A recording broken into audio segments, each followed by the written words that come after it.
صل على محمد.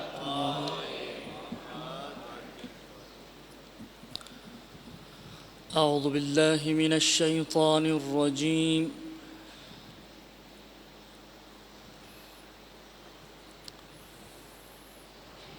بسم الله الرحمن الرحيم.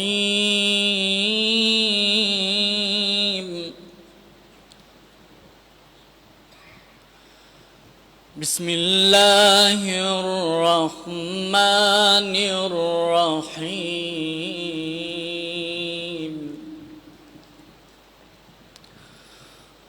ومن تاب وعمل صالحا فإنه يتوب إلى الله متابا.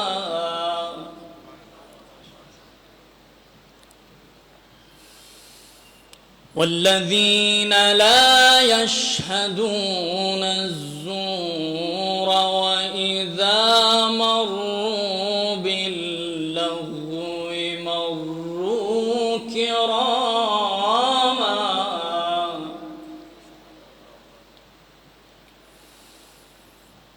والذين إذا ذكروا بآيات ربهم لم يخروا عليها صما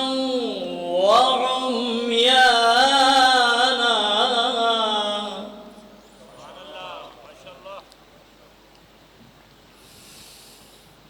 والذين يقولون ربنا هب لنا من أزواجنا وذرياتنا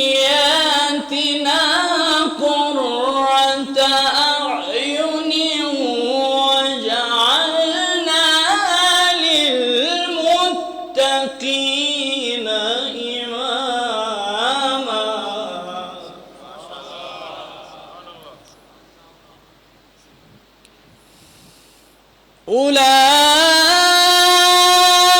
أولئك يجزون الغرفة بما صبروا ويلقون فيها تحية وسلاما خالدين فيها.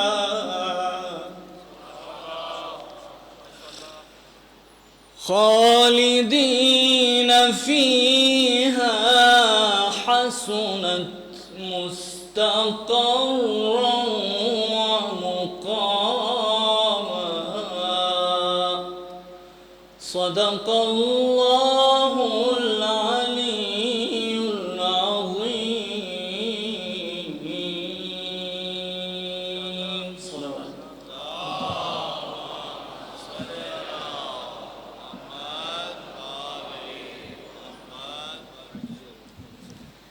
اس سے پہلے کہ میں سلام گزاری کے لیے گزارش کروں محمد صالح صاحب سے، ایک ضروری اعلان یہ کہ اس وقت جو ضرورت ہے وہ یہ کہ ہماری بیٹیاں جو مغرب زدہ تعلیمی ادارے ہیں ان میں تعلیم حاصل کرنے پہ مجبور ہیں. اس وقت جو ہے وہ کوثر کالج فار وومن جو ہے وہ آفر کر رہا ہے 6 کلاس سے FSC تک کیمبرج، اور اس کے علاوہ O لیول کے جو ہیں وہ یہاں پر جو ہے سہولیات میسر ہیں بچیوں کے لیے، جو ایک معیاری تعلیم ہے اور ہر طرح کا جو ہے یہاں پر ماحول، اسلامی ماحول، تربیتی ماحول اور ہر حوالے سے سہولیات میسر ہیں.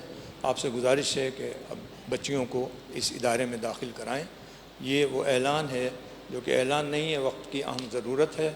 اور مغرب زدہ جو ادارے ہیں ان کی وجہ سے آج کل جو مسائل درپیش ہیں، ایک مرد کی تربیت ہے، ایک بچی کی تربیت پورے خاندان کی تربیت ہے.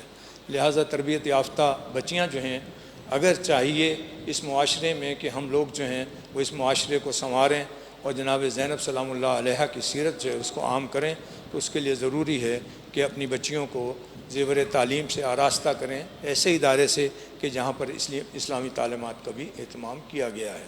برائے خوشنودی محمد وآل محمد صلوات اللہم صلی علی محمد وآل۔ حسین ابن علی کا تذکرہ ہے، حسین ابن علی کا تذکرہ ہے، وہ جس نے دین کو زندہ کیا ہے۔ دین کو زندہ فقط سن 61 ہجری تک ہی نہیں کیا ہے، بلکہ آج 1448 ہجری جو ہے اس میں بھی حسین ابن علی کا زندہ کیا ہوا دین جو ہے وہ باقی ہے۔ آج ہر مسجد سے 5 وقت جو سنتے ہیں ہم، آج ہر مسجد سے 5 وقت جو سنتے ہیں ہم، وہ مؤذن کی نہیں شبیر کی آواز ہے۔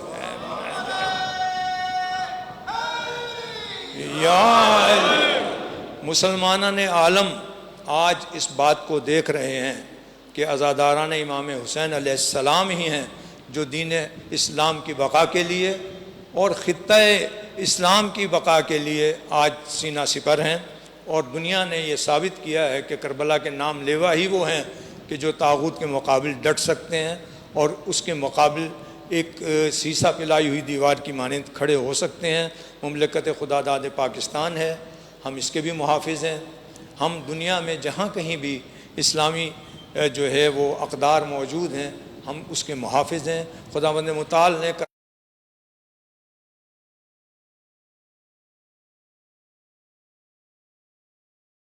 گزارش کروں گا محمد صالح سے کہ وہ سلام پیش کریں امام علی مقام کے حضور، اور اس کے بعد جو ہے پھر آپ کے محبوب خطیب اور عالم دین علامہ شیخ انور النجفی قبلہ جو ہیں زیب منبر ہوں گے۔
اکبر ہے علی اصغر، ماں کہتی تھی جلتے ہوئے جھولے سے لپٹ کر، ہے علی اصغر، ارے قاتل تیرا مل جائے تو خود پوچھ لوں اس سے، کیا جرم تھا 6 ماہ کے بچے کا بتا دے، ارے اس نے تو بلایا نہیں ماں بھی مجھے کہہ کر، ہے علی اصغر، ماں کہتی تھی جلتے ہوئے جھولے سے لپٹ کر، ہے علی اصغر، جس تیر سے ناقے کو گراتے ہیں زمیں پر،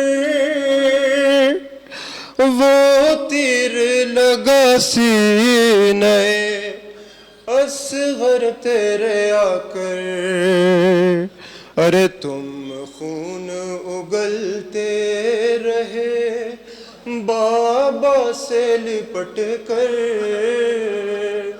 ہائے ہائے علی اصغر، ماں کہتی تھی جلتے ہوئے جھولے سے لپٹ کر، ہائے ہائے علی اصغر، ارے قاتل تیرا مل جائے تو خود پوچھ لو اس سے، کیا جرم تھا 6 ماہ کے بچے کا بتا دے، ارے اس نے تو بلایا نہیں ماں بھی مجھے کہہ کر، ہائے ہائے علی اکبر، ہائے ہائے علی اصغر، بر محمد وآل محمد بلند تر صلوات۔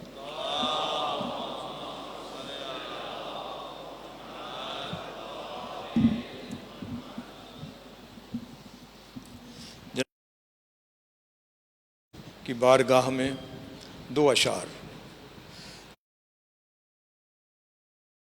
آئے، جہاں پہ جا کے شجاعت کی سانس اکھڑ جائے وہاں حسین نے اصغر پہ اعتبار کیا، جہاں پہ جا کے شجاعت کی سانس اکھڑ جائے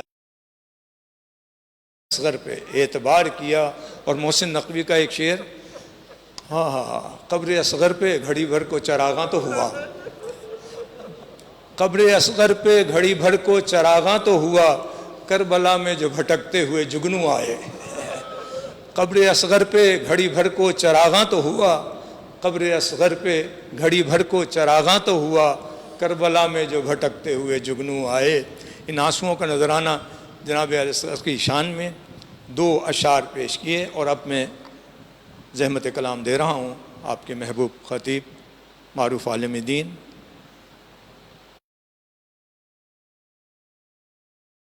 آغا شیخ انور النجفی قبلہ کو کہ وہ تشریف لائیں، زیب ممبر ہوں اور فضائل و مصائب محمد و آل محمد بیان فرمائیں۔ برائے خوشنودی محمد و آل محمد بلند تر صلوات۔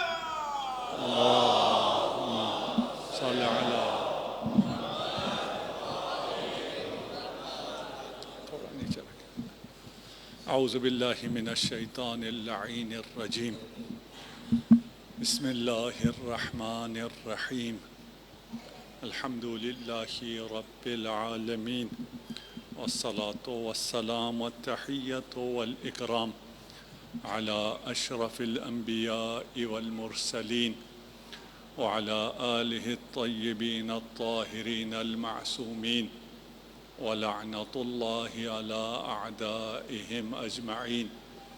أما بعد فقد قال الله تبارك وتعالى يا أيها الذين آمنوا اتقوا الله وكونوا مع الصادقين۔ صلوات۔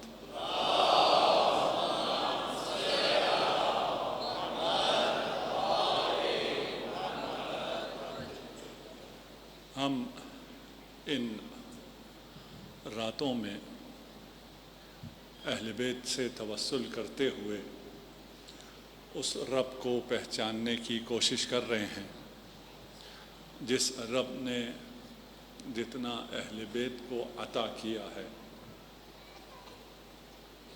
اتنا ہم تصور بھی نہیں کر سکتے ہیں، اور یہ عطا کیسے ہوئی، کیوں کر ہوئی، یہ ایک خاصا گہرا اور عمیق باب ہے. کوشش کر رہا ہوں ہم اگر ہو سکے، بس تھوڑا سا وقت باقی رہ گیا ہے، 2 گھنٹے 3 گھنٹے اب ہمارے اس علمی سفر میں باقی رہ گئے، تو کوشش کر رہا ہوں اگر وہاں تک پہنچا تو انشاءاللہ اسے بھی کھولیں گے.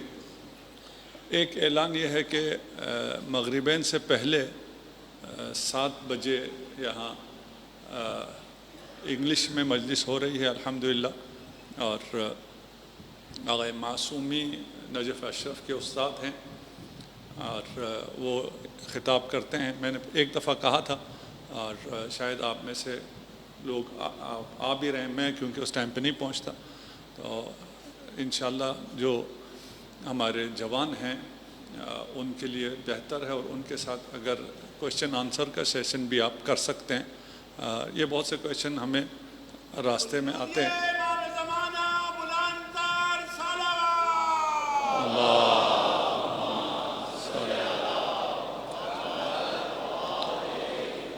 ان تمام سوالات کا ہم تو جواب نہیں دے سکتے.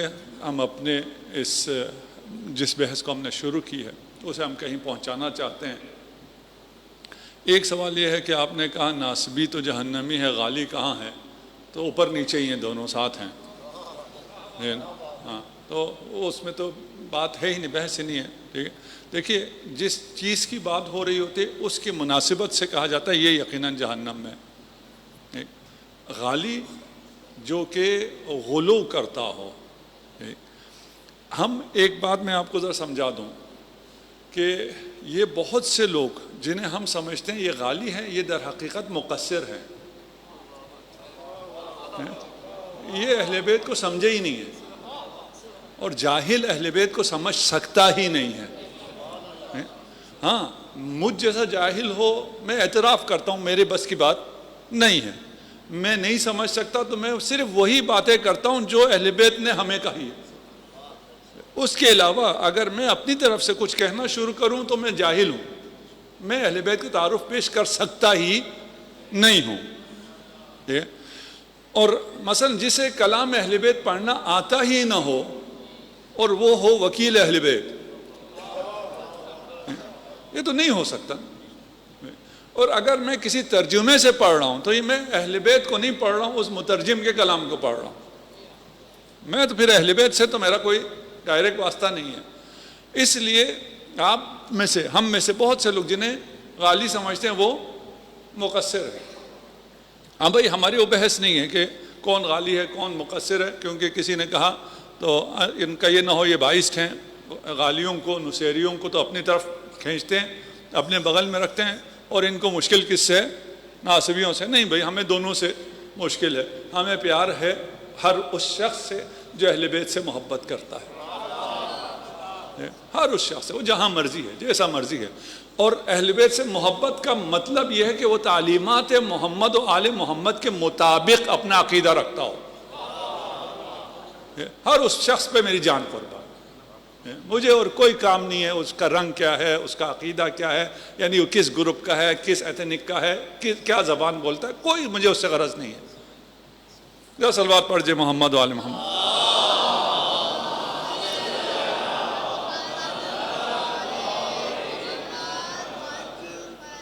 اچھا غیور بھائی یہاں پہ اعلانات کرتے ہیں، مجھے نہیں پتہ وہ کون کون سے اعلانات انہوں نے کیے ہیں، اور ہو سکتا ہے انہوں نے اعلان کیا ہو، تو اگر کیا ہے تو ریپیٹ ہے، نہیں تو ابھی ڈاکٹر صاحب بھی بیٹھے ہیں، آپ کو پتہ نہیں ہے میں نے کس کی طرف اشارہ کیا، انہیں پتہ ہے. تو ہم نے ایک ہاسپٹل ابھی شروع کیا ہے بارکو میں، بلڈنگ کے اعتبار سے 100 بیڈ ہاسپٹل پورا تیار ہے. آپ میں سے جو اس فیلڈ سے ہیں ان کی ضرورت ہے، وہ تعاون کریں تاکہ یہ ہاسپٹل صحیح سے چل سکے. اور وہ اگر تعاون کریں گے کا مطلب یہ ہے انہیں مارکیٹ سے اچھی تنخواہ ملے گی. رضاکار کوئی آنا چاہتا ہے سو بسم اللہ، ہم بھی رضاکار ہیں، وہ بھی رضاکارانہ طور پہ آ جائیں. لیکن کوئی پروفیشنل اگر اپنا کوئی بھی ٹائم دیتا ہے تو اس کے ٹائم کا اس کو معاوضہ ملے گا انشاءاللہ. یہاں بھی پتہ نہیں اسٹال لگا ہوا ہے نہیں لگا، مجھے معلوم نہیں ہے، آپ لوگ آتے ہیں آپ لوگوں کو پتہ ہوگا. میرا خیال ہے اسٹال بھی ہے ہاسپٹل کا، اور علاج کے لیے بھی آپ لوگ وہاں آ سکتے ہیں. دیکھ کے جو چیزیں شروع ہو جائیں، صلوات پڑھ دیجئے محمد و آل محمد.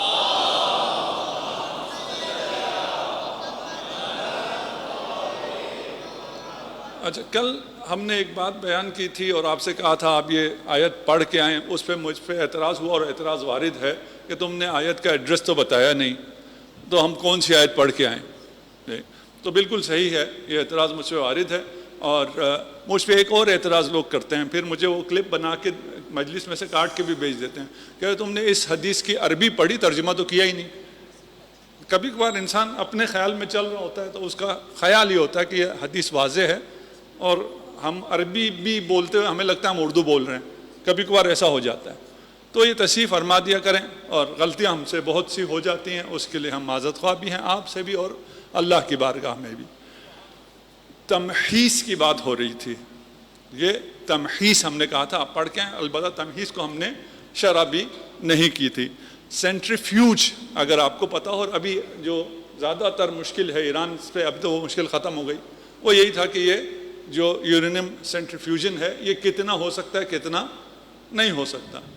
ویسی سینٹریفیوج بہت آسان سا ہے، آپ اگر سرچ کریں کسی بھی چیز کو خوب گھمائیں تو اس میں جو اجزاء ہیں وہ الگ الگ ہو جاتے ہیں۔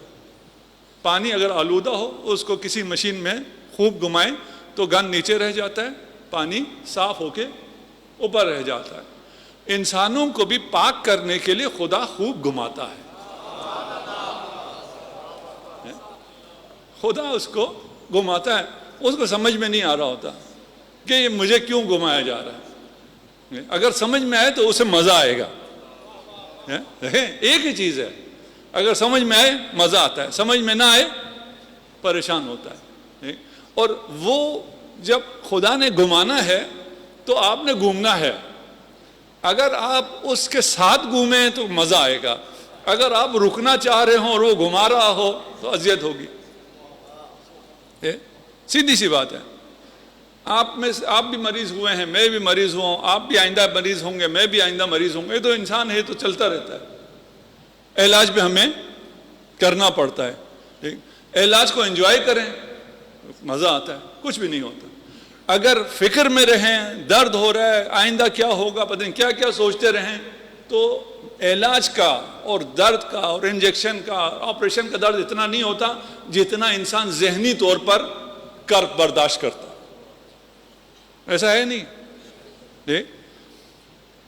اچھا، میں ابھی اتنے آپ لوگ ہیں، میں آپ لوگوں کا وقت ضائع نہیں کرنا چاہتا۔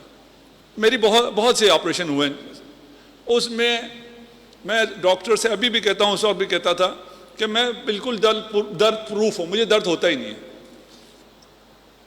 لوگ بھی اگر پریشان ہوتے ہیں نا کہ ادھر درد ہو ادھر درد ہو رہا ہے، ابھی میرے درد ہو رہا ہے، اس کو میں کہتا ہوں مجھے پتہ نہیں ہے کہاں سے کیا ہو رہا ہے، اس لیے بتانے کے لیے میں بتاتا ہوں درد ہو رہا ہے۔ اگر کوئی ڈیمیج نہیں ہو رہا، صرف درد ہے، وہ تو کوئی مسئلہ ہی نہیں ہے، ہمیں تو درد ہوتا ہی نہیں ہے۔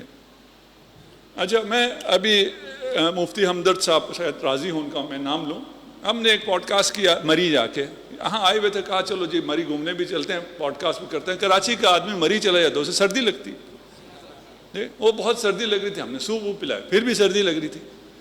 تو میں نے کہا یار ایک کام کرو، اپنے خیال میں کو مجھے سردی نہیں لگ رہی تو نہیں لگے گی۔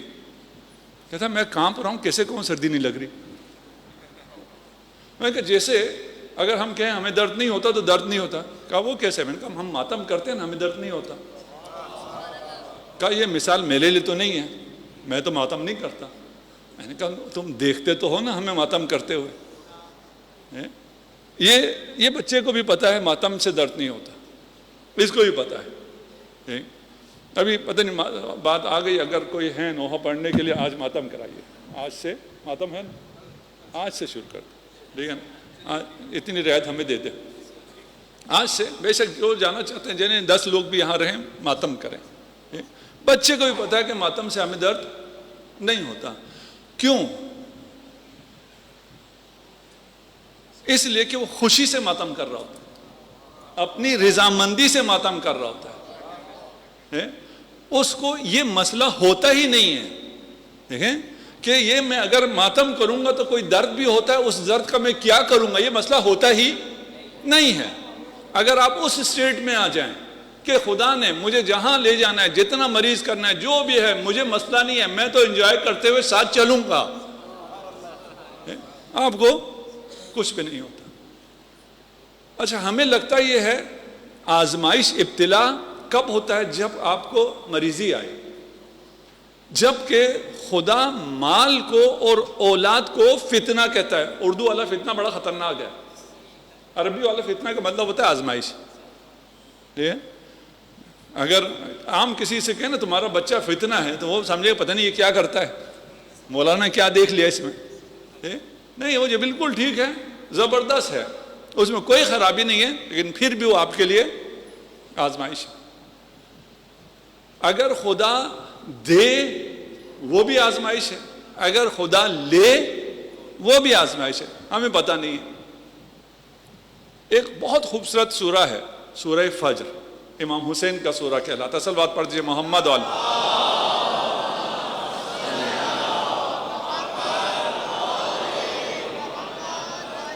ہم نے بہت سوروں کی تفسیر کی ہے، لیکن جو مزہ اس سورے کی تفسیر میں مجھے شخصاً آیا ہے مجھے کہیں اور نہیں آتا۔ پڑھیے گا، اس سورے کی 2 آیتیں پیش کرتا ہوں، شاید 2 سے زیادہ۔ فَأَمَّا الْإِنسَانُ إِذَا مَا ابْتَلَاهُ رَبُّهُ، رب ہے ہاں، اگر میں نے جمع کیے ہیں وہ ساری آیا جہاں جہاں رب ہے، آپ کے ساتھ سب تو ڈسکس نہیں کر سکتا۔ اللہ اس کو مبتلا کرتا ہے۔ کس طرح مبتلا کرتا ہے؟ فَأَكْرَمَهُ وَنَعَّمَهُ، اس کو عزت دیتا ہے، اس کو مال دیتا ہے، اس کو نعمتیں دیتا ہے۔ فَيَقُولُ رَبِّ أَكْرَمَنِ، وہ کیا سمجھتا ہے؟ وہ کہتا ہے خدا نے مجھے بہت عزت دی ہے۔ وَأَمَّا إِذَا مَا ابْتَلَاهُ، لیکن اگر اسے آزمائش کرے، ابتلا اس کو ہو جائے، فَقَدَرَ عَلَيْهِ رِزْقُهُ، آزمائش اب کیا ہے؟ اب نعمت چھین کے ہے، رزق کو کم کر کے۔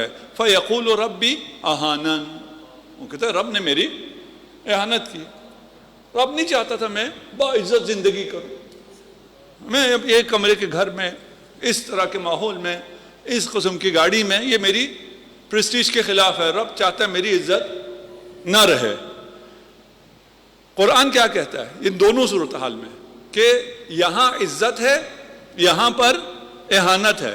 قرآن کیا کہتا ہے؟ کلا، تمہارا یہ عزت اور اہانت کا جو معیار ہے وہ بالکل غلط ہے۔ تم کس پہ رکھ رہے ہو؟ اگر مال ہے تو عزت ہے، مال نہیں ہے تو ذلت ہے۔ کلا، ایسا ہرگز ہی نہیں ہے۔ پھر کیا ہے؟ بل لا تکرمون الیتیم، تم یتیم کا اکرام نہیں کرتے۔ اگر یتیم کا خیال نہیں کرتے ہو، مال ہے تو بھی ذلیل ہو، نہ مال نہیں ہے تو بھی ذلیل ہو۔ اب یہ کس کے ذہن میں تھا کہ یہ معیار ہوگا رب کا؟ یہ تو کسی کا، میں ایسے اگر ابھی تو مجلس ہے نا، ویسے میں انٹریکٹیو سیشن کرتا ہوں، کسی کے ذہن میں تو آتا ہی نہیں ہے۔ آپ کہیں رب کے ہاں عزت اور ذلت کا کیا معیار ہے؟ کہ یتیم، یتیم سے کیا کرنا؟ کتنا عزیز ہے یتیم۔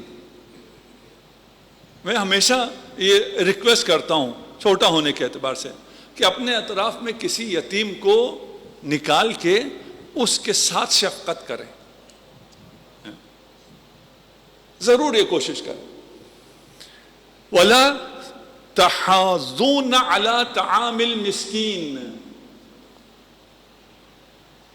یتیم اور مسکین، ہمارے حساب سے عزت اور ذلت کا، بڑائی کا، ترقی کا یتیم اور مسکین سے کوئی تعلق ہی نہیں ہے، بلکہ ان سے دور ہوں تو ہم عزت دار ہیں۔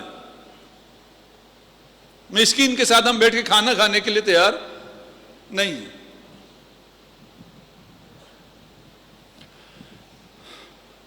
صلوات پڑھ دیں محمد والا۔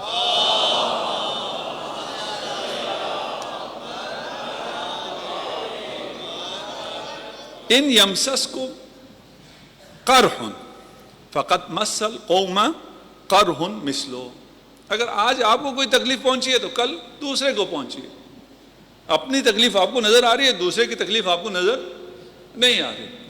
یہ آیت نہیں کہہ رہی، ہم میں سے بہت سے لوگ ایسے ہیں دوسرے کو تکلیف پہنچا رہے ہوتے ہیں، وہ نظر نہیں آتی، اپنے کو تکلیف ہو جائے بہت نظر آتی۔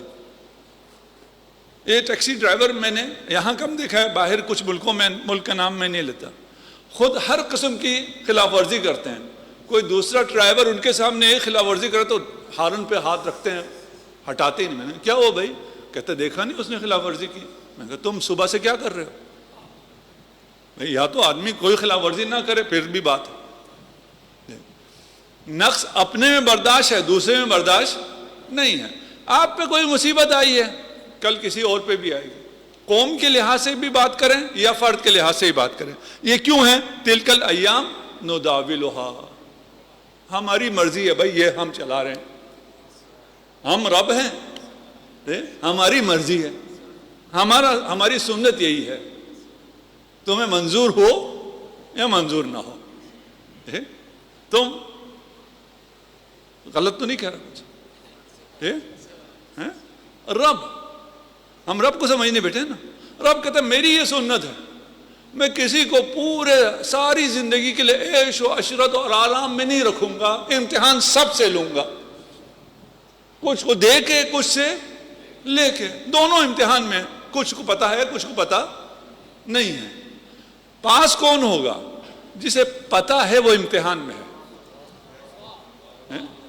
کتنا باصلاحیت ہے یہ نہیں ہے. ہاں آپ بہت باصلاحیت ہے لیکن آپ کچھ لکھ ہی نہیں رہے. کیوں؟ آپ کے خیال میں امتحان میں ہی نہیں ہے.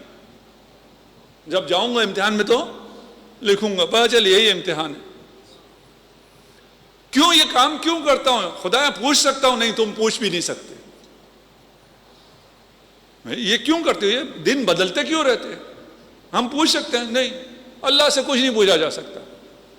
وہ خود سے بتا دیں, اس کی مہربانی ہے. بتا رہا ہے وَلِيُمَحِّصَ اللَّهَ الَّذِينَ آمَنُوا, تاکہ جو ایمان لائے ہیں ان کو. اب اس کا ترجمہ والد صاحب نے بہت اچھا سا کیا, میرے ذہن سے ابھی وہ لفظ نکل گیا. ان کو نچوڑ کر, ان کو سینٹریفیوج کر کے انہیں پاک کیا جائے. مجھے محبت ہے اپنے بندوں سے, میں ان میں سے جو ایمان لائے ہیں انہیں ایک اگلے لیول پہ لے کے جانا چاہتا ہوں. اپنے سارے بندوں کو نوازتا ہوں, سب کو نعمت دیتا ہوں, اس میں کوئی فرق نہیں ہے. لیکن مومنین کے لیے ایک سٹیپ آگے ہے. جیسے جوس نکالتے ہوئے آپ اس پھل کا جوس نکال دیتے ہیں, جوس کو لے لیتے ہیں, جو توفالا ہوتا ہے کیا کہتے ہیں اس کو, آپ اس کو پھینک دیتے ہیں. خدا بھی یہی کہہ رہا ہے, میں مومنین کو مزید پیور کر دیتا ہوں, وَيَمْحَقَ الْكَافِرِينَ, کافروں کو مٹا دیتا ہوں.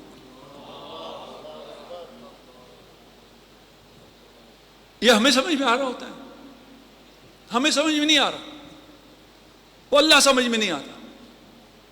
کیوں سمجھ میں نہیں آتا؟ ہم بہت چھوٹی سی ایک ہم شارٹ دیکھ رہے ہیں, اسکرین جو پلے ہے بڑا سا, اس کا ایک چھوٹا سا پلے دیکھ رہے ہیں. لیکن اللہ کے پاس تو بہت بڑا ٹائم ہے, مشکل ہی کوئی نہیں نا, وہاں تو ٹائم کا تصور ہی نہیں ہے. یہ بیچارے ایتھیسٹ کہتے ہیں اللہ کے پاس ٹائم کب تھا؟ ٹائم سے پہلے اس کائنات کو خلق کرنے کا. اللہ نے ٹائم کو خلق کیا ہے, ٹائم مخلوق ہے. جس نے ٹائم خلق کیا اس کے لیے اس کے پاس ٹائم خلق کرنے کا ٹائم نہیں تھا. یہ حماقت ہے. اللہ, تین چیزیں, تین الفاظ اس میں. ایک نداولھا, ہم اس کو گھماتے رہتے ہیں, تبدیل کرتے رہتے ہیں, کبھی اسے دیتے ہیں کبھی تمہیں دیتے ہیں. ایک تمحیص, ترقی دینا. آپ کو جس طرح سونے کو آگ میں ڈال کر مزید کیا کیا جاتا ہے, کندن کیا جاتا ہے, پیور کیا جاتا ہے, اس کو ایسا کیا جاتا ہے تاکہ وہ بکے. اور جو کثافت ہے, جو ناپاکی ہے, جو کچرا ہے, وہ کیا ہوتا ہے؟ اس کو ویسٹ کر دیتے. کافر محق ہو جاتا ہے, مومن بلند ہو جاتا ہے. اس کے لیے ان ایام کو ہم گھماتے رہتے ہیں. اگر یہ سمجھ میں آئے تو پھر کیا ہوگا؟ اگر میں کسی مشکل میں ہوں تو میں یہ نہیں سمجھوں گا میں تھرون اوے ہوں, اللہ کو تو میں چاہیے ہی نہیں تھا, رب کو میری کوئی پرواہ ہی نہیں ہے. نہیں بھائی, تم پیوریفائڈ ہو رہے ہو, تم تھرو اوے نہیں ہوئے ہو, تمہیں پھینکا نہیں گیا ہے. تمہیں گھمایا جا رہا ہے، تھوڑی دیر گھوم جاؤ، خوشی خوشی جھومو۔ بھائی دیکھیے میں نے کل بھی کہا تھا، وہ جو اولمپک میں جا رہے ہیں، پتہ نہیں جہاں بھی جا رہے ہیں، اس سے کسی کو اس پہ ترس نہیں آتا کہ اتنی مشقت، یار ان باقی سب جا رہے ہیں، تفریح بھی کر رہے ہیں، سو بھی رہے ہیں اور خوب مرغن چیزیں کھا بھی رہے ہیں، یہ کچھ بھی نہیں، کیوں؟ اس گولڈ میڈل کے لیے جو اس قریب کو ملنا ہی نہیں ہے، ہزاروں لوگ آتے ہیں، ان میں سے کس کو ملتا ہے؟ لاکھوں لوگ یہ محنت کرتے ہیں، ان میں سے ایک کو گولڈ میڈل ملتا ہے، باقی سب کو دو بھی نہیں ملتا، پھر بھی آپ اس کو اپریشیٹ کرتے ہیں۔ بس آپ کے اگر حالات بدلیں تو آپ یہ نہ سمجھیں ایک رینڈم تاریخ ہے، ہسٹری میں رینڈم چلتا رہتا ہے، کبھی یہ اوپر کبھی وہ اوپر، نہیں، یہ کوئی رینڈم تاریخ نہیں ہے، یہ ڈیوائن سینٹریفیوژن ہے،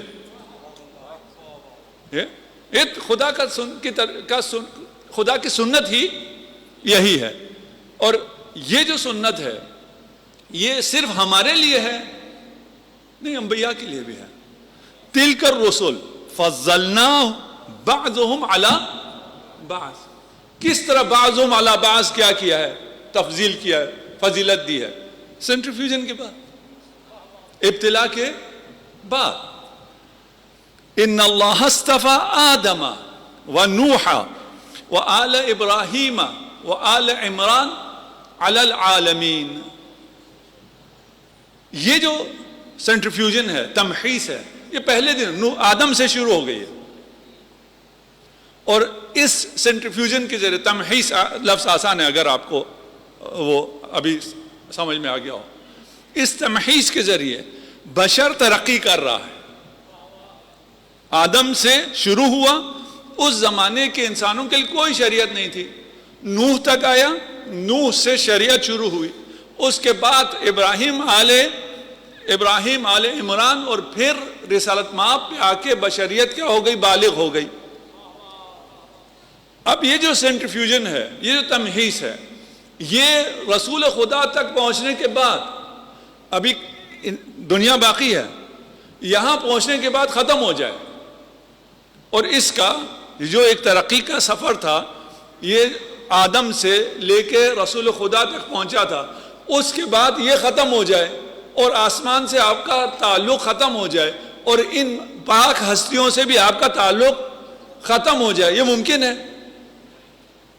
اگر ایسا ہوتا تو پھر یہ جو دین وین کی باتیں، یہ سب قصہ پاری نہ ہوتی کہ بھئی یہ سب کیوں ہوا تھا، اتنے انبیاء پہ یہ آزمائشیں کیوں آئی تھی؟ یہ رسول خدا تک پہنچا کے، یہ اذ ابتلی ابراہیم ربو، دوبارہ رب ہے، رب ابراہیم کو کیا کر رہا ہے؟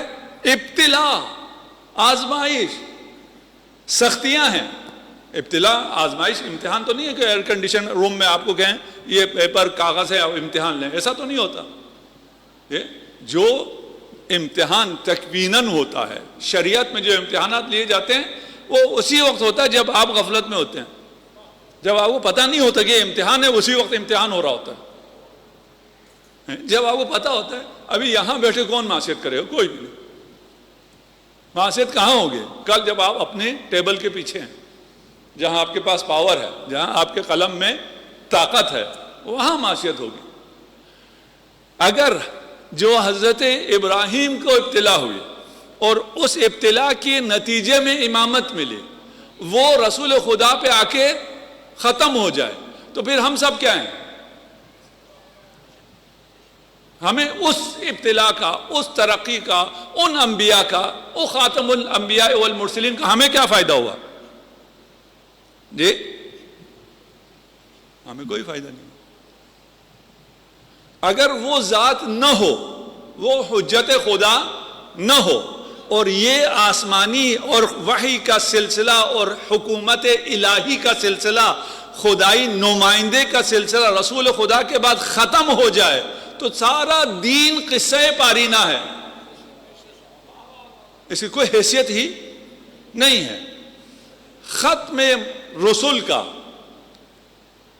تصور صرف تب ٹھیک ہے جب اس کے بعد امامت کا تصور ہو۔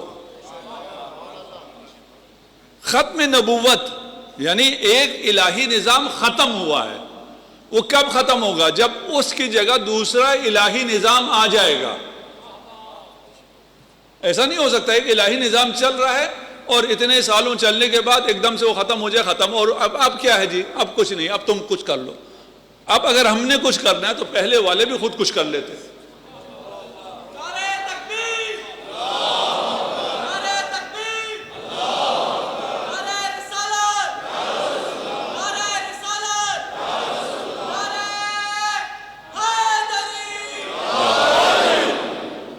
ایسا نہیں ہے.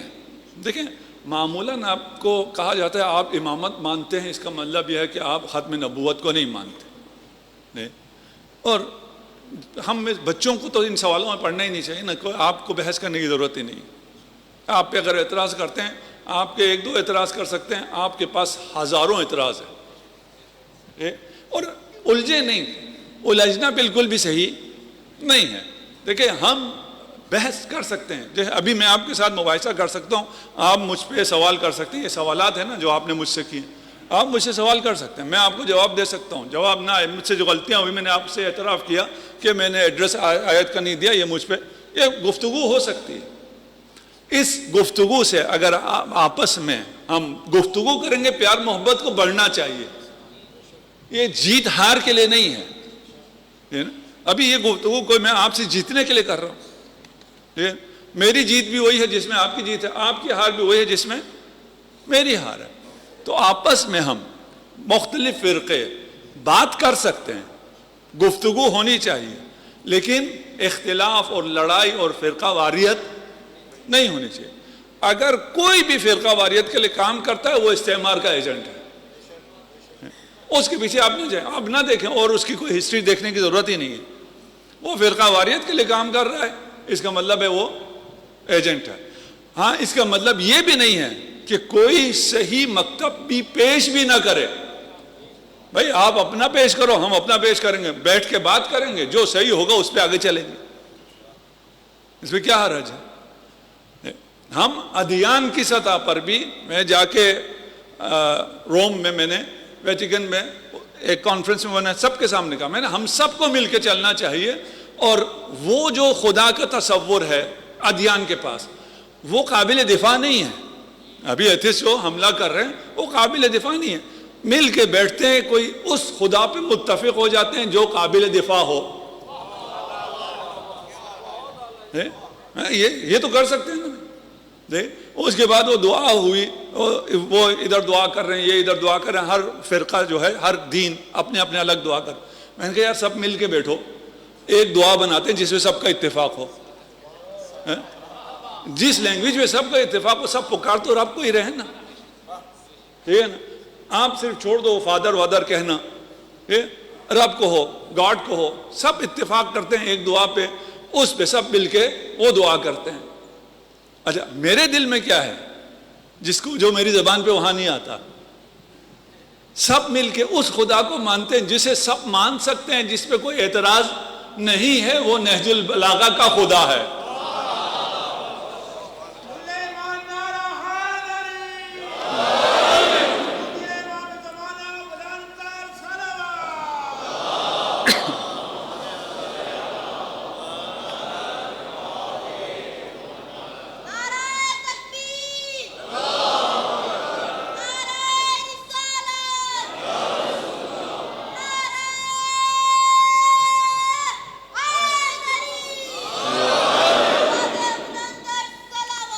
اللہم صل علی.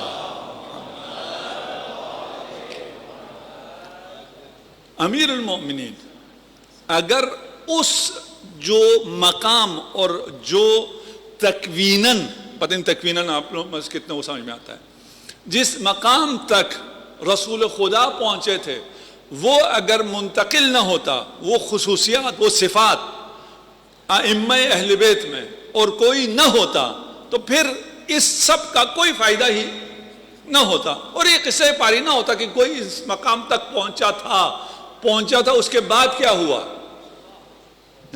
اس کا باقی انسانوں کو فائدہ کیا ہوا. اسی لیے رسول خدا نے امیر المؤمنین کے بارے میں جتنا ارشاد فرمایا ہے وہ اتنا ہے کہ رسول خدا کے دل میں ابھی تک یہ حسرت باقی رہ گئی ہے، کاش میں علی کے فضائل بیان کر سکتا۔ کہا میں نہیں کر سکتا۔ میں کیوں نہیں کر سکتا؟ رسول ہیں، خاتم الانبیاء ہیں، افصح العرب ہیں، کیوں نہیں کر سکتا؟ میں ان کلمات کو استعمال کروں گا، ان کلمات میں اتنی رسائی ہے ہی نہیں کہ علی کی بلندی بیان کر سکے۔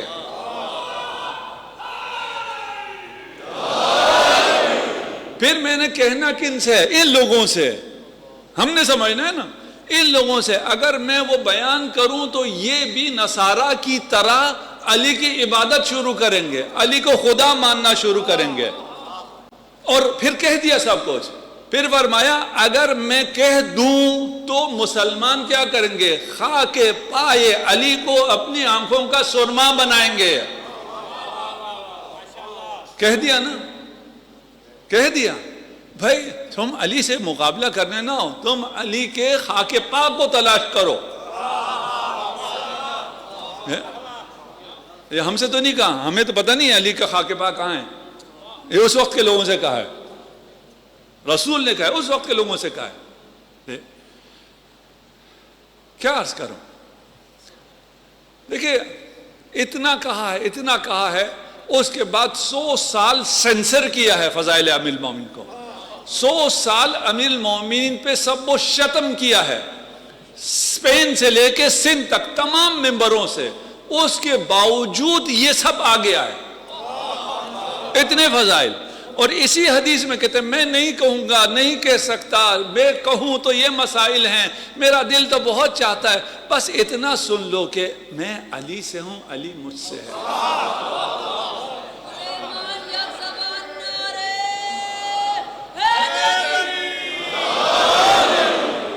اور پھر فرماتے رہے کہ علی میرے بعد تمہارا مولا ہے، علی میرا بھائی ہے، علی میرا وزیر ہے، لحمہ لحمی دمک دمی، پتہ نہیں کتنا ہے، میں نے لکھا تھا، ابھی ٹائم نہیں ہے، میں نے سارا چھوڑ دیا، جو میرے پاس ہے وہ تو آپ چھوڑ دیجئے نا کتنا ہے، اس میں سے 2-4 حدیثیں میں لکھ کے لایا تھا، وہ بھی میں نے سکپ کر دیا، صرف ایک حدیث پیش کرتا ہوں۔ یہ پہلے کہتے رہے یہ میرے بعد مولا ہے، پھر ایک دن آیا جس میں کیا کہا، من کنت مولا فعلی مولا۔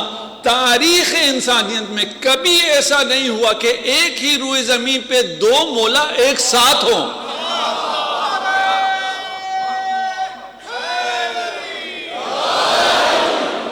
بھائی جب ایک مولا ہوتا ہے تو باقی سب عبد ہوتے ہیں۔ علی سے پوچھیں، علی کیا کہتا ہے؟ انا عبد من عبید محمد، میں محمد کے غلاموں میں سے ایک غلام ہوں۔ اور محمد کیا کہتا ہے؟ میں مولا ہوں اور ابھی بھی علی بھی مولا ہیں۔ دیکھیں یہ نہیں ہو سکتا۔ اس وقت امام حسن تھے، مولا نہیں تھے، امام حسین تھے، مولا نہیں تھے، امام حسن کے زمانے میں امام حسین مولا نہیں تھے، مولا حسن تھے۔ پہلے بھی جب تک رسالت مآب کا چل رہا تھا تب تک یہی تھا، میرے بعد علی مولا ہوگا۔ بس جب ہماری حالت دیکھی کہ یہ بعد میں کیا کرنے والے ہیں، بعد میں ماننے والے نہیں ہیں، اسی وقت سب کو منوا دیا کہ جس کا میں مولا اس کا علی مولا، اور پھر بخن بھی کہلوا دیا ان سب سے۔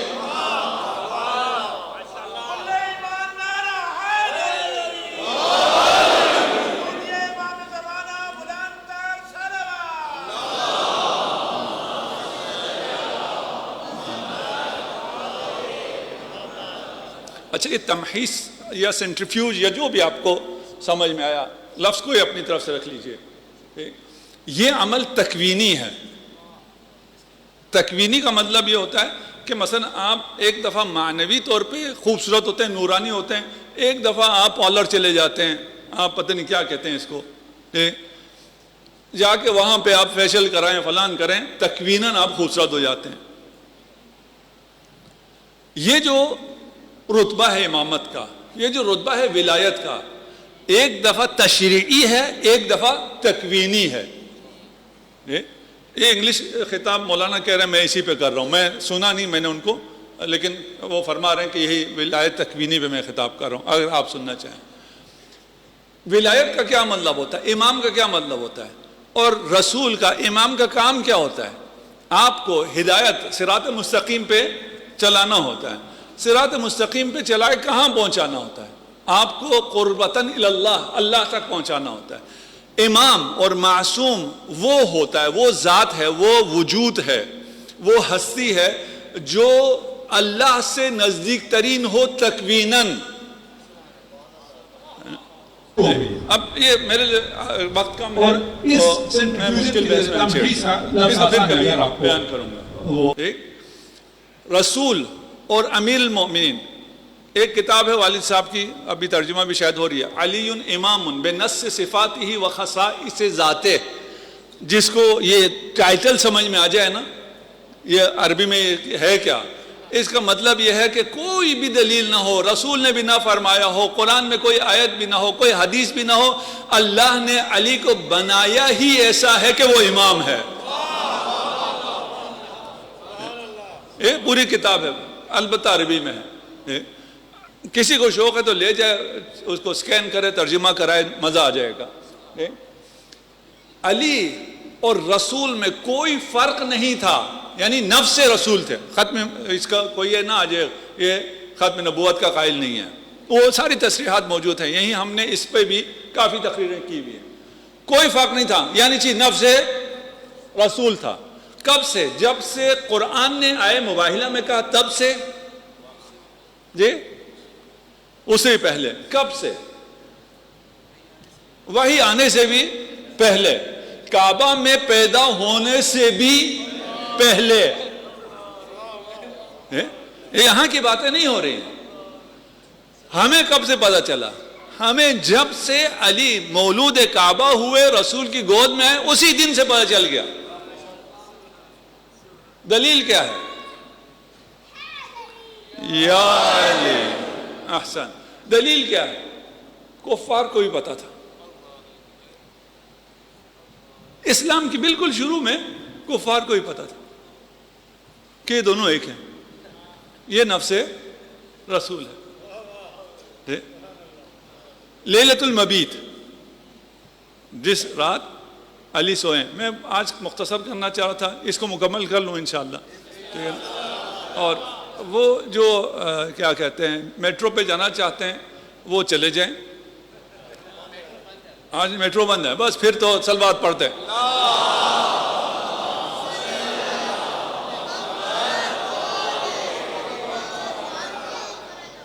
میرا یہ خاصا مجھ پہ بوجھ ہوتا تھا کہ میں اتنی دیر نہ کروں کہ آپ کا میٹرو چھوٹ جائے، تو پھر آج تھوڑا سا مجھے 5 سے 6 منٹ اوپر دیجیے گا.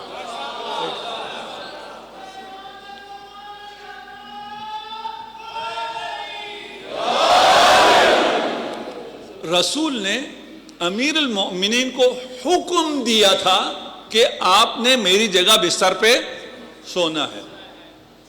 کوئی مشورہ نہیں ہوا تھا کہ ہم دیکھیں کون کون سو سکتا ہے. نہیں بھائی، رسول کے بستر پر رسول، یا صحیح کروں، اللہ کی اجازت کے بغیر کوئی نہیں سو سکتا. ہم رسول کے ممبر کی تو بات ہی نہیں کر رہے.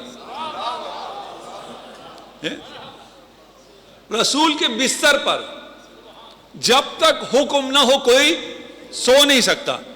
رسول نے جو حکم دیا، ان قریشن لن یفقدونی ما داموا یراک، علی آپ یہاں رہیں جب تک قریش آپ کو دیکھتے رہیں، میرا پیچھا نہیں کریں گے.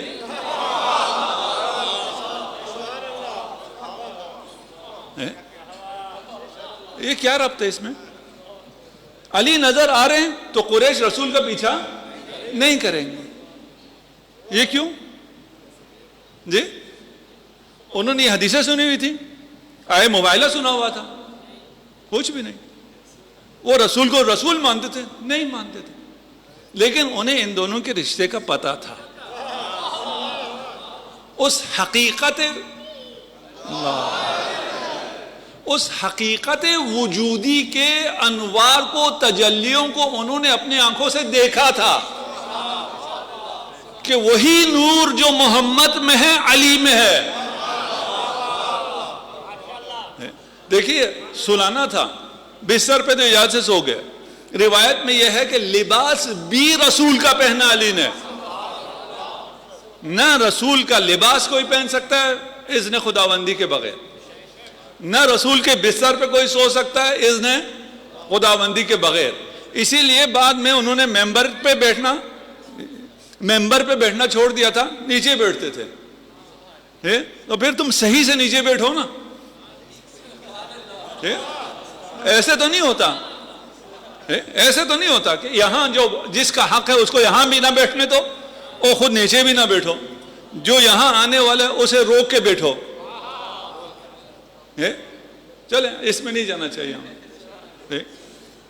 صلوات پڑھ دیں محمد والے.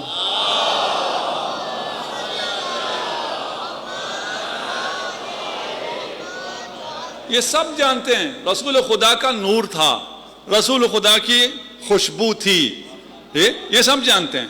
وہ کافر ہو یا مسلمان ہو، وہ جب آئے تھے تو تاریکی میں آئے تھے. تاریکی میں تو نہیں پتہ چلنا تھا یہاں کون سو رہا ہے کون نہیں سو رہا. وہ جو مطمئن تھے، رسول نکل گئے، وہ مطمئن تھے اس گھر میں اس کمرے میں رسول ہیں. کیوں؟ اس لیے کہ اس کمرے سے وہ نور بھی ساطع تھا، وہ خوشبو بھی آ رہی تھی.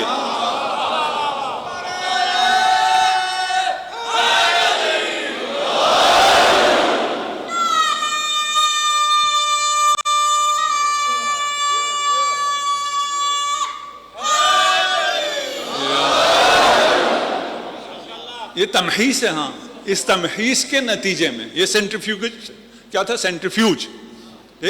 اس کے نتیجے میں دونوں جا رہے تھے، ترقی کر رہے تھے. ہاں، الا انہ لا نبی بعدی، سب ہو رہا ہے لیکن میرے بعد نبی نہیں ہے یہ نفس رسول.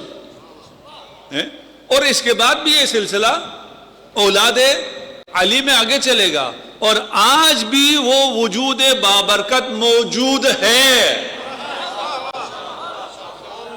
جو واسطہ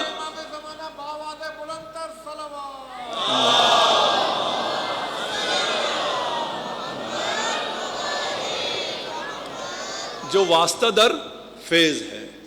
اگر ہم ہیں تو اس لیے ہیں، اگر ہمیں ہدایت مل رہی ہے تو امام ہیں اس لیے، اگر ہم صراط پر ہیں تو اس لیے ہے کہ امام ہے، اگر ہمارا وجود ہے تو اس لیے ہے.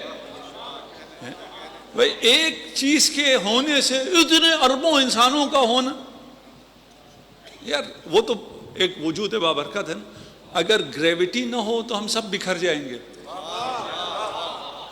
ہم اس پہ اعتراض کریں ایک چیز، ایک گریوٹی کی وجہ سے یہ پوری کائنات، یہ سارے انسان، ہاں یہی ایک چیز خدا نے جو خلق کی ہے وہ نہ ہو، یہ کشش نہ ہو مادے میں تو ہم سب بکھر جائیں گے. اور یہی معنوی کشش اگر نہ ہو تو کوئی جنت نہیں جا سکے گا.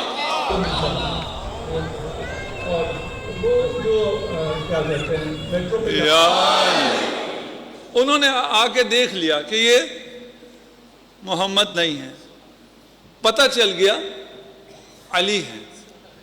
رسول خدا کو ٹائم چاہیے تھا مکہ سے نکلنے کا. انہوں نے کیا کہا؟ انہوں نے کہا مکہ کے اندر تلاش کرو.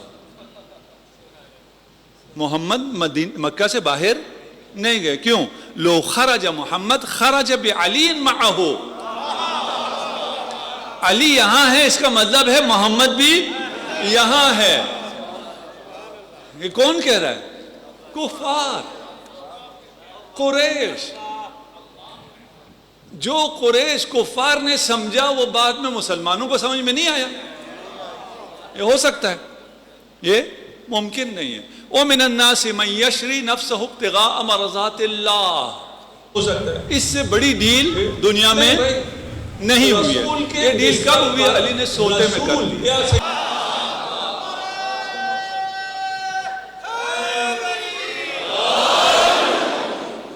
اب یہ مومن کیوں آزمایا جاتا ہے؟ اب سوال ہے نہیں. اگر یہ گفتگو سمجھ میں آ گئی، یہ فضائل میں نے اس لیے بیان نہیں کہ کچھ نعرے لگوا لوں، نہیں بھائی اصل بات سمجھنی ہے. مومن کیوں آزمایا جاتا ہے؟ سوال پیدا ہوگا نہیں بھائی مجھ پہ آزمائش کیوں نہیں آ رہی، یہ سوال ہے. یہ سوال ہے ہی نہیں کہ مجھ پہ کیوں آزمائشیں آ رہی ہیں. سوال کب ہے؟ مجھ پہ آزمائش کیوں نہیں ہے؟ میں مومن نہیں ہوں کیا؟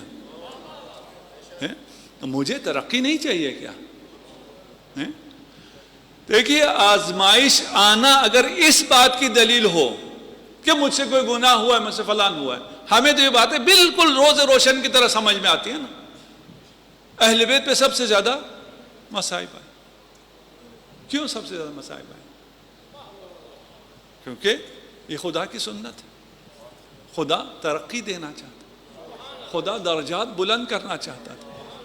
اگر بلند درجات چاہیے تو آزمائش کو ویلکم کرو. اللہ اکبر. یہ اگر سمجھ میں آ جائے تو بہت سے جوان جو ابھی باہر سے تو بڑے اچھے لگتے ہیں، اندر سے بہت ٹوٹے ہوئے ہیں، بہت سے جوان ہیں، ان کا مسئلہ حل ہو جائے گا. وہ بریک ڈاؤن سے انہیں بریک تھرو مل جائے گی اسی ایک تمہیز سے. وہ بہت سے ایسی چیزوں سے جو ان کی زندگی میں آیا اور ان مشکلات سے. اب میں ان برائیوں کا نام نہیں لینا چاہتا، میں لکھ کے لایا تھا لیکن ادھر نہیں آ رہی میرے زبان پر. ابھی اتنی نورانی ہو گئی ہے لیکن معلوم ہے ہمارے پاس کیا کیا برائی. وہ برائی جوان کیا سمجھتا ہے؟ میں برا ہوں، آپ برے نہیں ہیں. وہ فعل برا ہے، وہ فعل اور ہے، آپ اور ہیں. آپ کی آئیڈینٹی اور ہے. یہ آئیڈینٹی کرائسٹ بھی بہت زیادہ ہو گیا. اس پہ کراچی میں تو ہم ایک سیمینار کر رہے ہیں، یہاں بھی ٹائم نہیں ملے گا. ٹھیک، یہ آئیڈینٹی کرائسٹ جو ہے مخصوصاً جوانوں کے لیے، بھئی آپ عبد خدا ہیں، آپ کا رب ہے. اس رب کو آپ سے اتنی محبت ہے کہ آپ کے لیے معصومین کو امام بنایا ہے.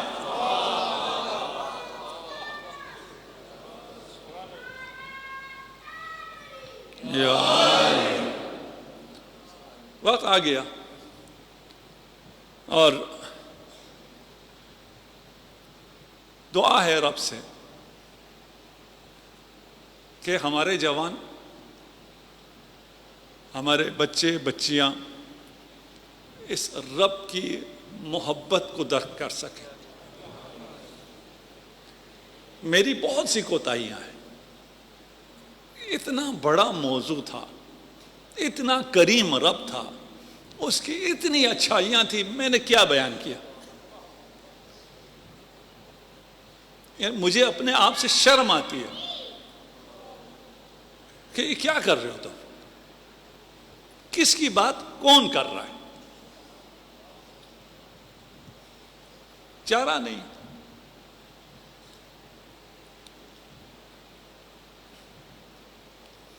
ممبر پہ اس لیے بھی بیٹھتا ہوں کہ یہ نوکری حسین ہے. کوئی نوکری ہو نہ ہو، نام تو لکھا جائے گا، یہ بھی نوکر، یہ بھی ذاکر ہے. اگر اس رب کو پہچان لیا، کتنا سکون آپ کی زندگی میں آ سکتا ہے. ایک مثال، پھر آپ کی زحمت تمام.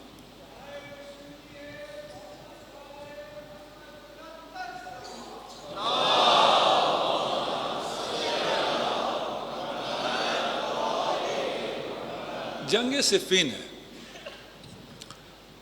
لڑائی اتنی شدید ہے کہ سپاہیوں کے پاس کھانا کھانے کا بھی وقت نہیں ہے. نماز بھی گھوڑے کے اوپر پڑھی جا رہی ہے. اس وقت اب ایک آدمی کتنی دیر تک بغیر غذا کے لڑ سکتا ہے؟ کھانا بھی تو اس کو چاہیے. تو ہوتا کیا تھا، شہد کو پانی میں گھول کر سپاہیوں کو دیا جاتا تھا تاکہ وہ لڑتے لڑتے تھوڑا سا شہد لے لیں. ویسے بھی مٹھاس سے، میٹھے سے، خورما سے بھی انرجی فوراً بوسٹ ہو جاتی ہے. امیر المومنین کو ایک گلاس پانی کا شہد ملا ہوا دیا گیا. وہ جو کبھی شہد نہیں کھاتا تھا، شہد کھلاتا تھا، نہ نے جویں پہ جس کا گزارا تھا، وہ شہد والا پانی پیا. فرمایا طائف کا شہر ہے، شہد ہے. کتنے سکون میں تھا علی. جنگ میں تلوار چلاتے ہوئے کسی کو پتہ چلے یہ شہد کہاں کا ہے،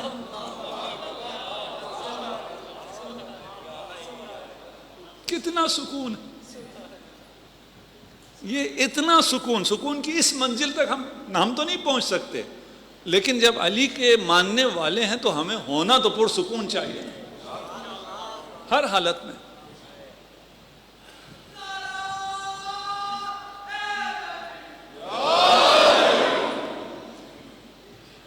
آج جس شہید کا ذکر کرنا ہے اس کی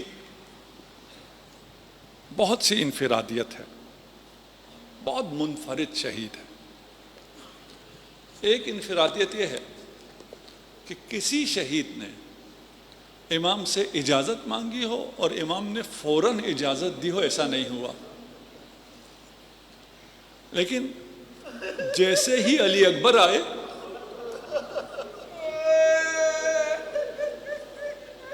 اب ذرا پہچانیے امام کا مقام، دیکھیں کتنا امام کس درجے پر ہیں. جو امام کو سب سے زیادہ عزیز تھا اسے اتنا ہی جلدی اجازت دے دی.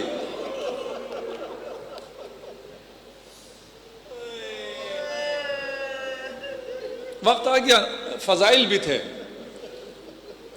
امام سے پوچھا آپ کو سب سے پیارا کیا ہے؟ کہا مجھے سب سے پیارا بیٹا. کہا بیٹوں میں کون؟ جس کا زین العابدین جیسا بیٹا ہے وہ امام. اس سے جب پوچھا جا بیٹوں میں کون سا بیٹا سب سے زیادہ پیارا ہے؟ کہا علی اکبر.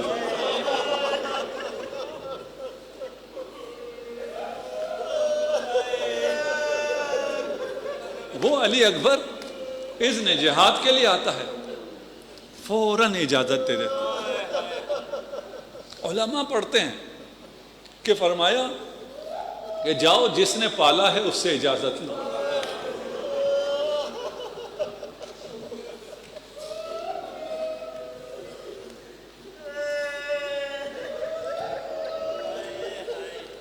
کیسے کہوں،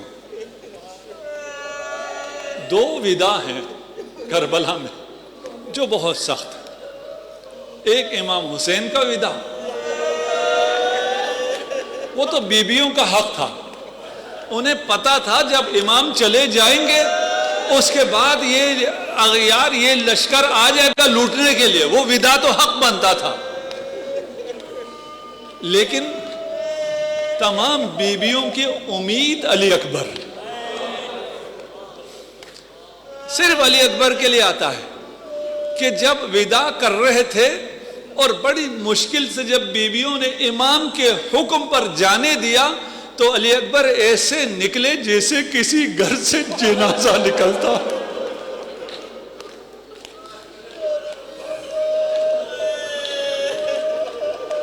آخر ایسا کیا تھا علی اکبر میں؟ اس روئے زمین پر دو ہستیاں ہیں جنہیں ہم شکل پیمبر کہا جاتا ہے. ایک امام زمانہ اور ایک علی اکبر.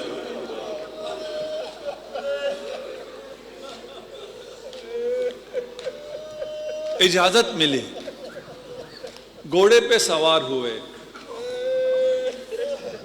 یہ واحد شہید ہے، واحد مجاہد ہے جس کے لیے امام نے یہ آیت پڑھی ان اللہ اصطفیٰ آدم. یہ سلسلہ استفاء کا جس سلسلے میں امام حسین نے علی اکبر کو رکھا ہے، یہ کبھی میں فضائل پڑھوں تو بیان کروں گا یہ کیا معجزہ، یہ مذاق نہیں ہے، یہ مفسر قرآن ہے، یہ حسین ابن علی ہے. علی اکبر چلے دنیا و ما فیہا کو چھوڑ کر. احلا من العسل، بابا اگر ہم حق پر ہیں تو موت شہد سے زیادہ شیریں ہے. اس شیرینی کی طرف چلے. ایک نحیف سی آواز آتی ہے مہلن مہلا. اکبر ذرا آہستہ.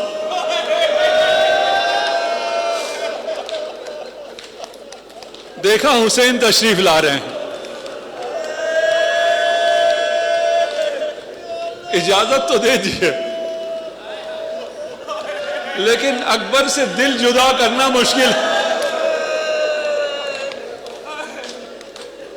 کننا اذا اشتقنا الی النبی، جب ہمیں رسول خدا کا اشتیاق ہوتا تھا ہم علی اکبر کو دیکھتے تھے۔ حسین علی اکبر سے جدا نہیں ہو رہے، حسین محمد رسول اللہ سے جدا ہو رہے۔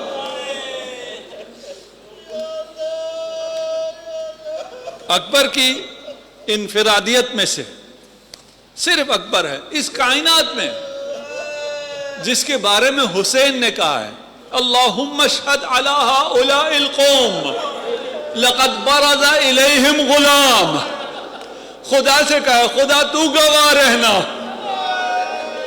وہ ابھی جا رہا ہے۔ جب ہمیں رسول کی سیرت یاد آتی تھی ہم اکبر کو دیکھتے تھے، جب رسول کی صورت یاد آتی تھی ہم اکبر کو دیکھتے تھے، جب رسول کا لہجہ یاد آتا تھا اکبر کو سنتے تھے۔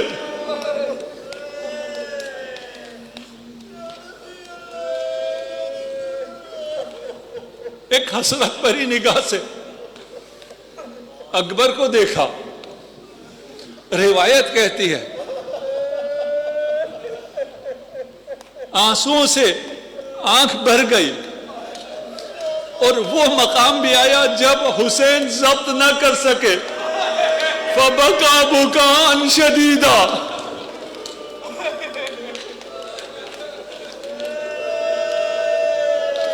اجرکم علی اللہ۔ اکبر سوئے مقتل چلے،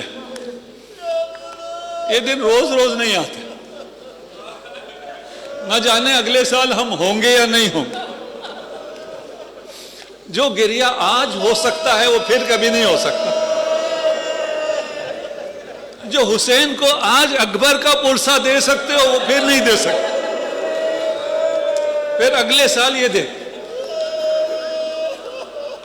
اکبر داد شجاعت دے رہے ہیں، لشکر کو میمنہ سے شروع کرتے ہیں، میسرہ تک لشکر کو کاٹ دیتے ہیں، پھر میسرہ سے شروع کرتے ہیں، میمنہ تک کاٹ دیتے ہیں۔ انفرادیت میں ایک انفرادیت یہ بھی ہے کہ واحد مجاہد ہے جسے حسین ایک بلندی پر کھڑے ہو کر دیکھ رہے ہیں۔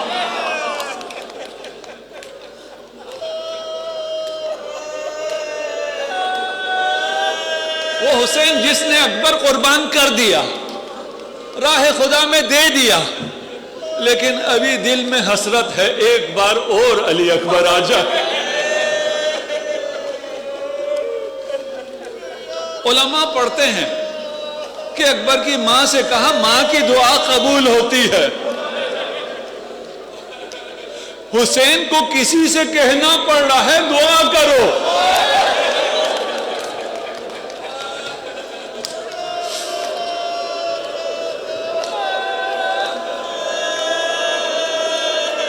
جب ماں نے دعا کی، حسین نے آمین کہا، اکبر واپس آئے۔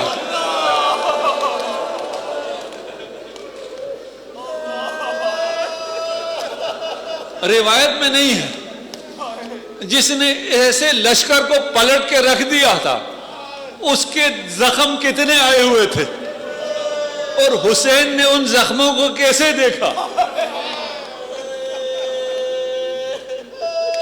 حسین اکبر کو دیکھ رہے ہیں۔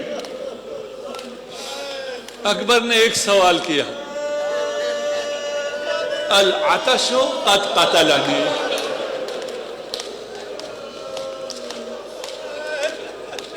بابا پانی کا سوال ہے۔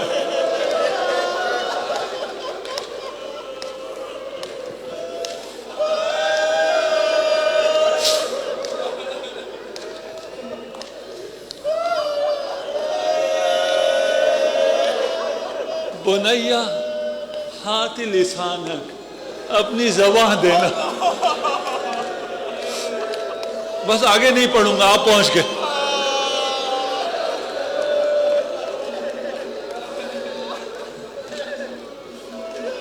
اکبر دوبارہ چلے. ایک لعین نے چھپ کے وہی وار کیا جو فرق امیر المومنین پہ ہوا تھا. خون اکبر کی آنکھوں میں آ گیا. اکبر نے راہوار کے گردن میں ہاتھ ڈالا.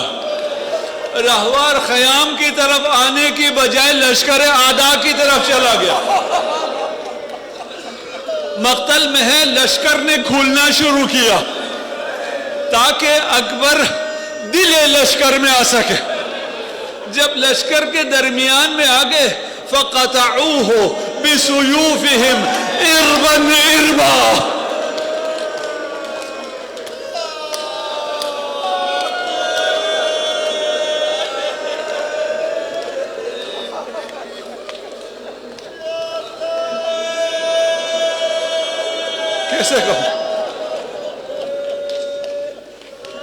کیسے کہوں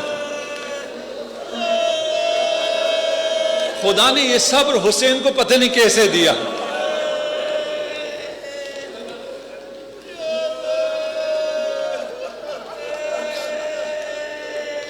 اکبر زمین کربلا پر آئے. خدا آپ کو کربلا کی زیارت نصیب فرمائے. تھوڑا سا سانس لے لیجیے.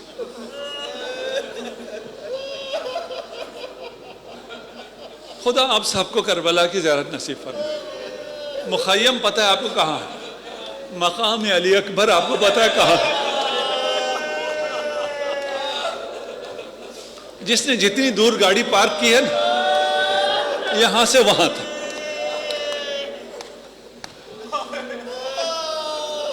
علی اکبر کو پانی نہیں ملا تھا. گلا خشک تھا. تلواروں سے علی اکبر کے صرف بازو شہید نہیں ہوئے, علی اکبر کو ٹکڑے ٹکڑے کر دیا تھا.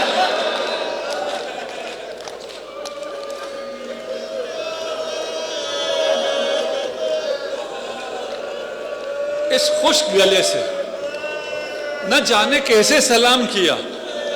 السلام علیک یا ابتا, بابا آخری سلام قبول کیجئے.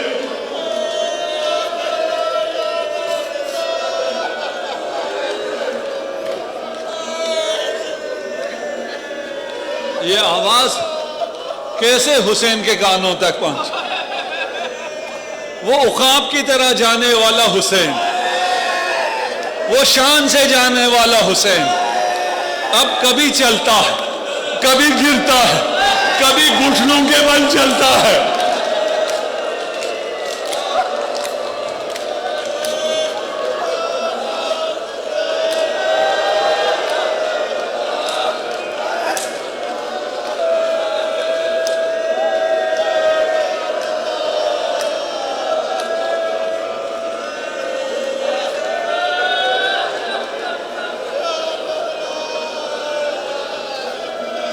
یا علی ثمرۃ عینی علی, ثمرۃ فؤادی علی, نور عینی علی, میری آنکھوں کی ٹھنڈک علی, میرے دل کا سکون علی.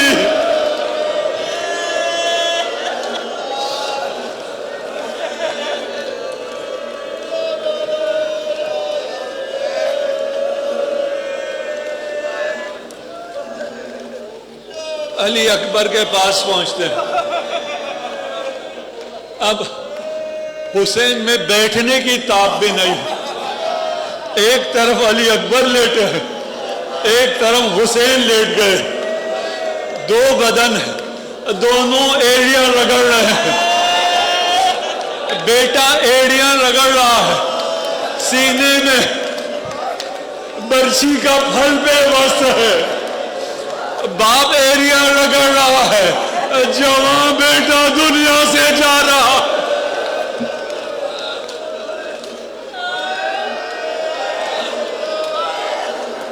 اجرکم علی اللہ.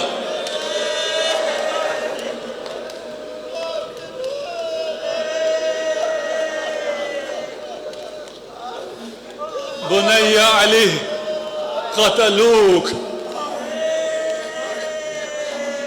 میرے علی کو قتل کر دیا. علی اکبر کی انفرادیت ہے. امام نے ان تمام حالات میں کسی کو بد دعا نہیں دی, لیکن قاتل علی اکبر کو بد دعا دی. خدا تیری نسل ختم کرے جس نے میری.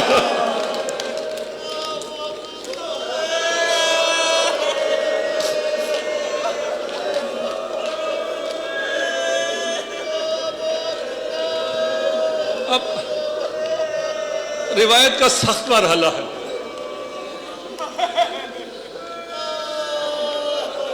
جو نہیں سن سکتے وہ نہ سنیں. میں آہستہ پڑھتا ہوں. سکینہ بنت الحسین راویہ, نہ جانے سکینہ یہ منظر کیسے دیکھ رہی ہے, کیسے دیکھ رہی ہے, کیسے برداشت کر رہی ہے. فرماتی ہیں ابھی یختنع و یشحق. بابا کی حالت ایسی ہو گئی کہ بابا کی سانس اکھڑ رہی تھی. بابا کچھ بولنا چاہتے تھے, آواز منہ سے نکل نہیں رہی تھی.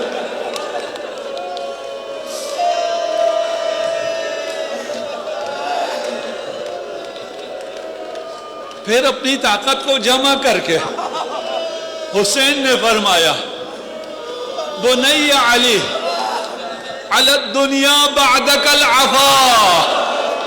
وہ حسین جس کے نور سے کائنات میں نور ہے, جس کی روشنی سے سارے کائنات میں روشنی ہے, وہ کہہ رہا ہے علی اکبر تیرے جانے کے بعد حسین پر دنیا تاریخ ہو.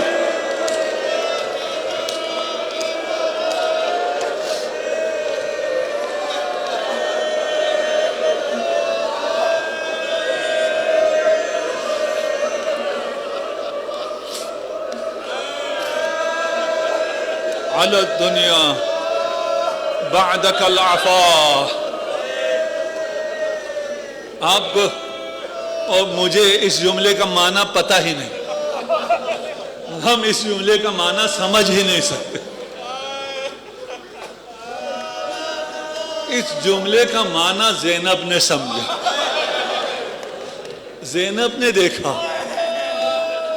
کہ جوان بیٹے کی موت سے حسین بھی دنیا چھوڑنا چاہ رہے ہیں.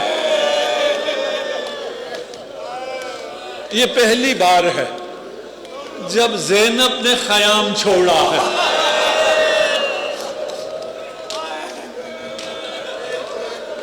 آپ نے سن لیا, میں نے کہہ دیا.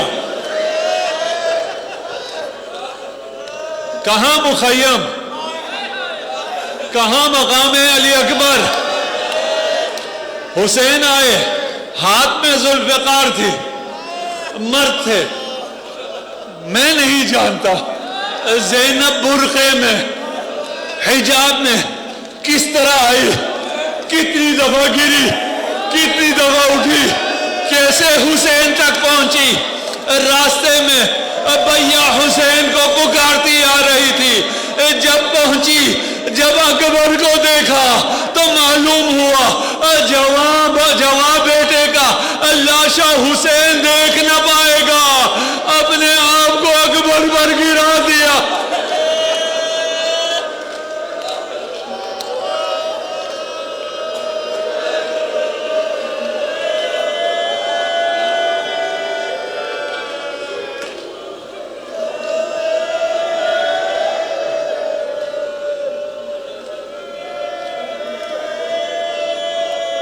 بس رحمت تمام. آپ لوگوں نے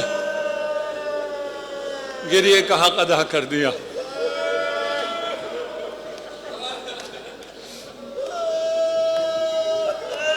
میں جناب سیدہ کے سامنے شرمندہ ہوں. میں نے کیا کہا, وہ مصیبت کہاں, یہ گریہ کہاں. بس یہ آخری جملے اگر برداشت کر سکے. جب حسین نے دیکھا زینب آئی ہے. فرمایا زینب تم تو جانتی ہو مجھے اکبر کتنا عزیز ہے، لیکن اکبر سے زیادہ مجھے تمہارا پردہ عزیز ہے. زینب واپس چلی جاؤ. امام کا حکم تھا، زینب واپس چلی گئی. اب بوڑھا باپ ہے، جوان کا لاشا ہے. امام نے اٹھانے کی کوشش کی، جب نہ اٹھا سکے خیام کی طرف رخ کیا، کہا بنی ہاشم کے بچوں حسین کی مدد کو.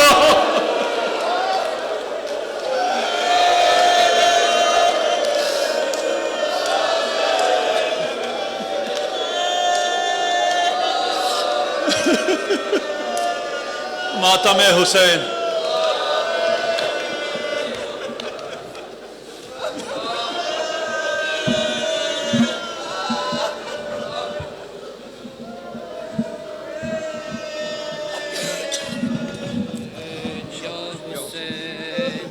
یا حسین